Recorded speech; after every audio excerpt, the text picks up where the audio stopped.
জিলহজ মাসে নাকি নখ কাটা যায় না, এই বিষয়টা কি ঠিক? জি, যে ব্যক্তি কোরবানির নিয়ত করবে সে ব্যক্তি জিলহজ মাসে চাঁদ ওঠা থেকে কোরবানি করা পর্যন্ত নখ চুল ইত্যাদি কাটবে না।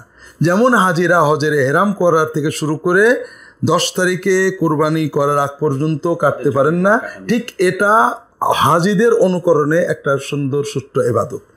কিন্তু যিনি কোরবানির নিয়ত করেননি বা কোরবানি যার উপরে দায়িত্ব নয় বা যিনি কোরবানি দিচ্ছেন না তিনি কাটতে পারেন। তার ওই ব্যক্তির জন্য যে কোরবানি নিয়ত করেছে, জি, কোরবানি যার উপরে দায়িত্ব এবং যিনি নিয়ত করেছেন কোরবানি দেবেন, জি জি, এটি উনি যদি কাটেন তাহলে কি গুনাহ হবে? এ ব্যাপারে ওলামাদের ইখতিলাফ আছে। কেউ এটাকে মুস্তাহাব বলেছেন, কেউ এটাকে ওয়াজিব বলেছেন।